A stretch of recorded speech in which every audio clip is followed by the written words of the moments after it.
Hello everybody and welcome to this video.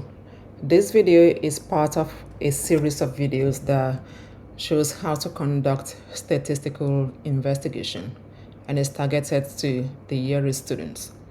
The first two videos that I made, the first one shows how to write a statistical question and how to write a survey question. So if you haven't written your statistical question already and survey question, you need to go back to that video and learn how to complete that part of your investigation. The second video shows how to collect data, record the data collected, and organize it. Okay, now we are on to how to determine your data type so you can choose the right display graph for your data. Okay, you have to know your data type to choose the right display graph for your data. We have two major categories of data. Your data can either be a categorical data, which are data that are in form of words, or your data can be a numerical data, which is data that is in form of numbers. Okay, with categorical data, it doesn't matter which type of categorical data it is, whether nominal or ordinal, the same type of graph will apply. However, if you have a numerical data, you need to differentiate between the continuous and discrete data, because different graph is suitable for the different types of numerical data. Continuous data are those data that you obtained by measurement. Okay, for example, weight, you have to weigh yourself on a scale. Time, you have to measure time using your wristwatch, your clock, or a timer. Your height, you have to measure your height using a tape rule, for example. So anything that you obtained by measurement is called a numerical continuous data. If you obtained your data by counting, for example, the number of siblings that you've got, the number of people that choose basketball as their favorite, anything that you have to count is a discrete data. Okay, so that is the difference between the continuous and a discrete. Once you are able to identify what type of data you have, you can then start looking at what type of graph is suitable. Okay, for categorical data, we've got three options here. One option is a frequency table, which we normally use to organize data. In addition to a frequency table, we need to use another display graph just so we can look at the shape and be able to describe the shape of the distribution. So you need to either choose between a bar graph or a pie chart. Now, bar graph is only suitable for if you have a question that has to do with favorite, popularity, or number. What is your favorite sport? What is the most popular type of food? What is how many number of siblings do you have?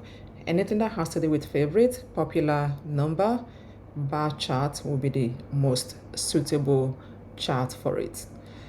If your question is about percentage, what percentage of the yearly students choose soccer as their favorite? What percentage of the yearly students like basketball? What fraction of the yearly students have 3 siblings? Percentage, fraction. You have to choose pie chart for it. Okay, so that's how you decide between those two types of graph. If you have okay, let's look at this example first of all before we move on. So I have a survey question about sport. What is your favorite sport? And the options in my survey is soccer, basketball, rugby, swimming, and other. You can see those options are in word format, and so those are categorical data.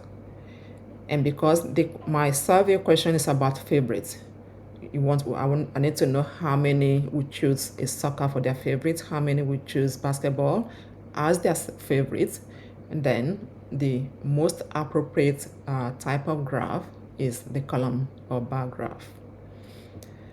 Now, if you go to numerical data, with numerical data, stem and leaf, you can see stem and leaf in the middle. The stem and leaf is suitable for any type of numerical data. In addition to that, if you have a discrete data, that is those data that you obtained by counting, all right, you can also choose to use a column or bar graph or a dot plot. Okay, if you have a continuous data, which means those data that you obtained by measurements, height, weight, time, etc., you can also choose to use a histogram. All right, so let's look at an example. I've got how many hours per week do you spend on homework? So my data is about time in hours. So their number, time is number, and my number means that the data is numerical. Okay, it's numerical, and because it's time and you have to measure time using a clock, a wristwatch, or a timer, it is continuous. So for numerical continuous data, I have the option of stem and leaf or a histogram. Okay, so that's how you decide. Okay, so know your data type, if it is categorical data or numerical data, and then you choose the display graph that is most suitable for that data type. All right, so go back to your assignment now. Look at the data or your survey questions, the options you're given to them, and decide what type of data that you've got, and then decide which type of graph that is most suitable for your data type. So thank you for watching this, and in the next video I will show you how to plot your data on a graph. Bye.